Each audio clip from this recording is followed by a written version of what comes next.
A spoonful of fiery chili sauce can make you sweat. But have you ever wondered, how is it made? And why does that spiciness taste unlike any other sauce?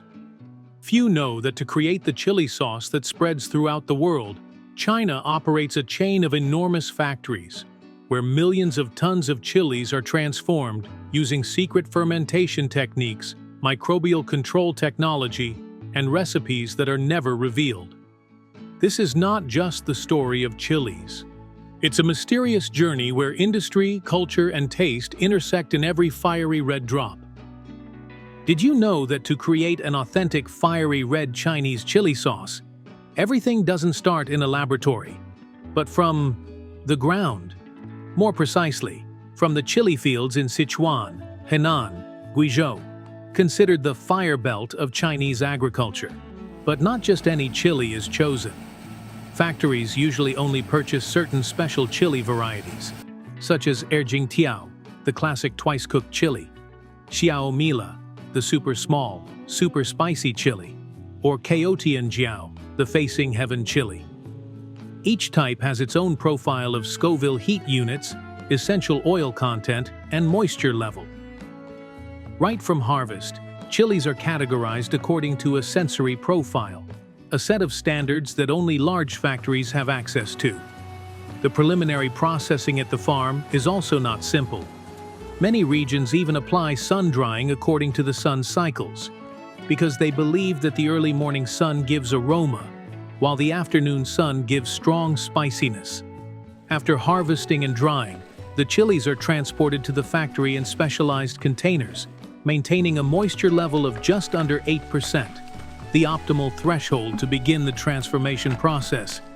But from here, things really start to get interesting. What do you think chili sauce is made of? Simply grinding chilies, adding spices, and then bottling it? Not at all. To create a drop of fiery red sauce that awakens all the senses, you don't just need chilies. You need a perfect chain reaction, almost programmed, from the spicy seed to the emotion. At large chili sauce factories in China, where up to millions of tons of chilies are processed each year, the production process is not just an assembly line. It's a closed ecosystem where each area functions like a cell with its own function, and where the sensation of spiciness is controlled, like a chemical formula. Have you ever wondered, how can a dried chili explode on the tip of your tongue, even more powerfully than when it was fresh?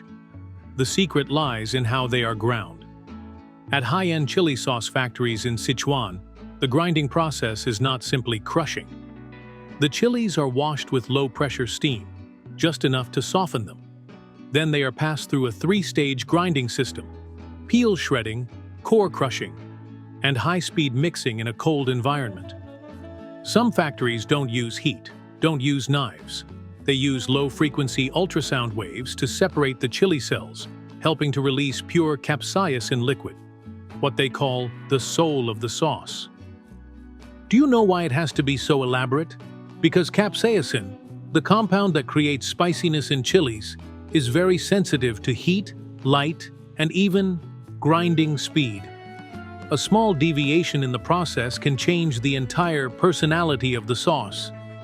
Just 3 milliliters of live chili liquid from this stage can make a person drink 3 glasses of milk to reduce the spiciness. It's not just spicy, it burns deep and lingers. This liquid is often kept separate for the premium sauce lines, used as a flavor base or secret seasoning.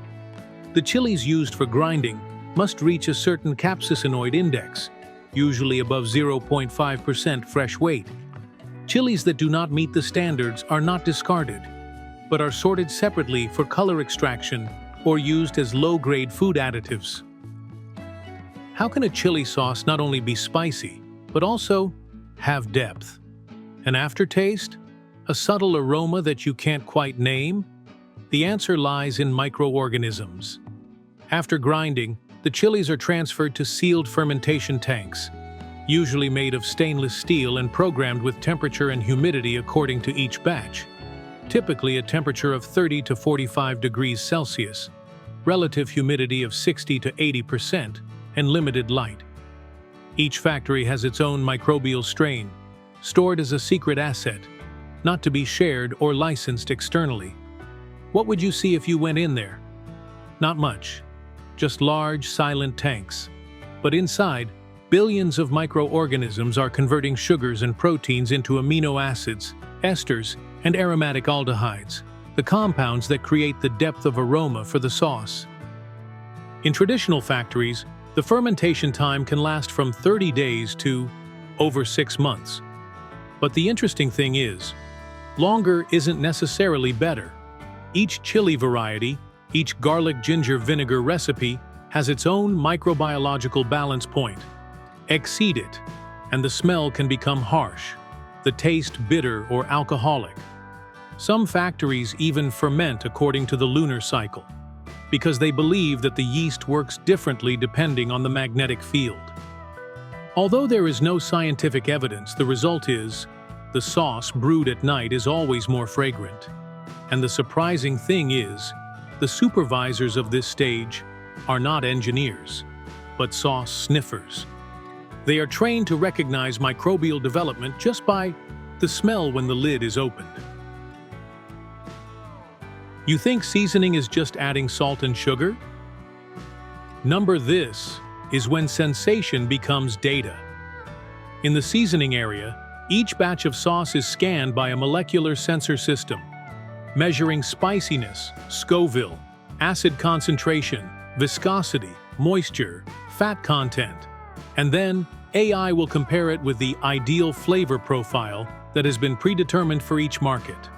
For example, sauce exported to South Korea must be milder but have a stronger garlic aroma, while the type for the Middle Eastern market needs a slightly sweet aftertaste and less acidity.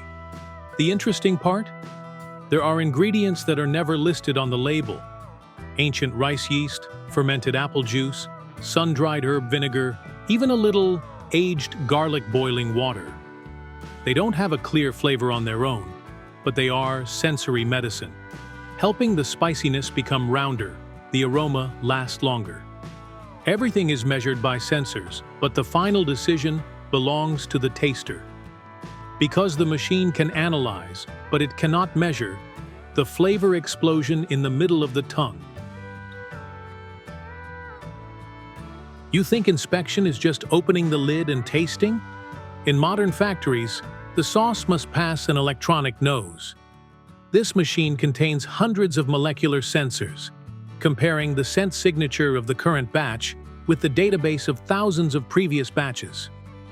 If it deviates by more than 1 to 2 points, the batch will be returned for reseasoning.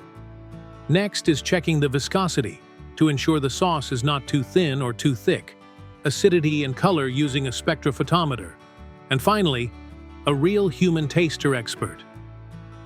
There are sauce tasters who have worked for 20 years, don't use perfume, don't smoke, don't drink coffee, to maintain the honesty of their taste buds. They are not looking for faults. They are looking for emotion. Only when everything is perfect is the sauce put into the bottling line. 240 bottles per minute, lids sealed by pressure, QR codes pasted according to the export region, all happening in silence, like a cold dance.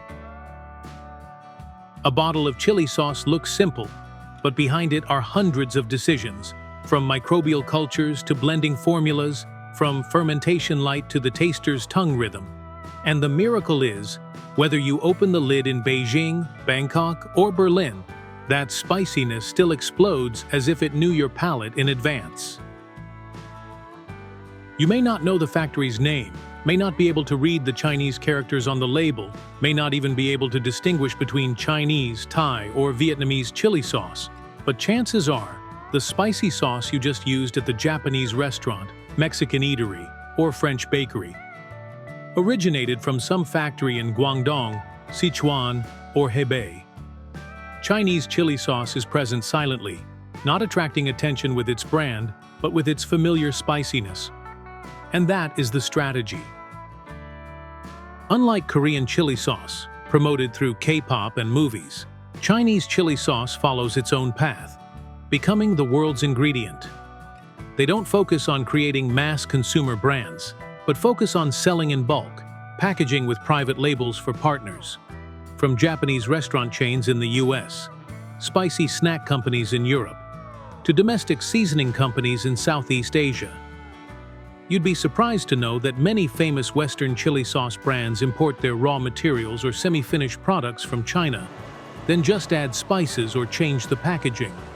Names like Chili Fusion, Spicy Monk, or even organic sauce lines in Europe sometimes all start from the same fermentation area in Chongqing. Chinese chili sauce is not just something fiery. It has the ability to transform. Thanks to a flexible seasoning process, along with AI analyzing regional tastes, factories can create dozens of versions for each country.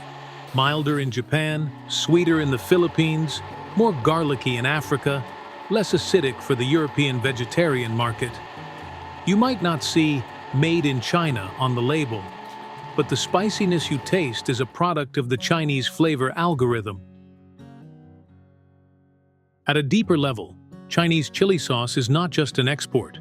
It is a form of soft power through taste. Without imposing, without declaring, chili sauce seeps through meals, shaping new palates, and then becomes something familiar in the subconscious of global consumers. Just like how American ketchup was once considered the standard Western flavor, Chinese chili sauce was initially considered too spicy, too strong, too different.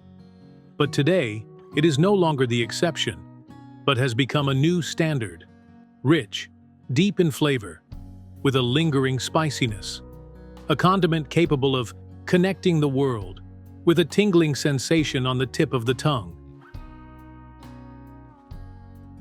Why doesn't Chinese chili sauce advertise widely? Because they don't need to. They let the product speak for itself through taste. And perhaps the most dangerous thing is the normalization of Chinese spiciness. When global palates begin to adapt to the soft, rich, deep type of heat, they not only sell products, but also sell a flavor culture. You may not remember the brand name, but you will remember that spiciness. Not shocking, not burning, but it seeps in, lingers, and makes you come back. Have you ever wondered, what is a bottle of fiery red, surprisingly cheap chili sauce really made from? There was a time when the answer sent shivers down people's spines. The red was too beautiful to be natural, the spiciness too strong to come from chilies. And behind the super-fast production lines, there were shadows, where this national condiment became a topic of global caution.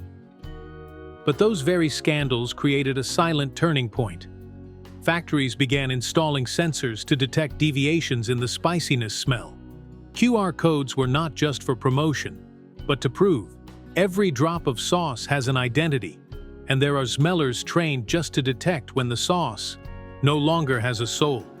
Could it be that to regain trust, the hottest spice no longer comes from chilies, but from the ability to overcome a memory of suspicion? Have you noticed?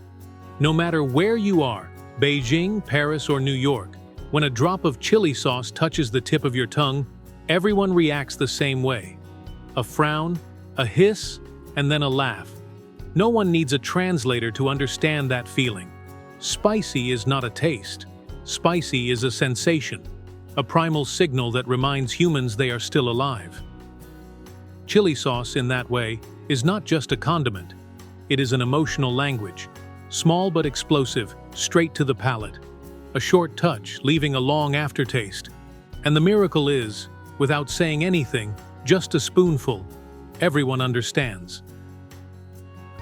When we look back at the entire journey, from the sun-drenched chili fields to the fiery red bottle of sauce on the dining table, perhaps the most surprising thing is not the technology, not the production volume, but the silent power of sensation. Something as seemingly simple as chili sauce can reveal countless layers of meaning.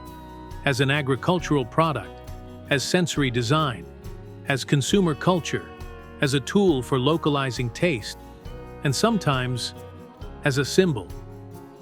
Chinese chili sauce does not only conquer the world with its spiciness. It conquers by understanding how people eat spicy food, why they need that sensation, and how to make that sensation repeat every day, every meal, like a small ritual. If you also love stories like this, don't forget to follow the channel to continue exploring the world of agriculture with us, in a way no one has ever told before.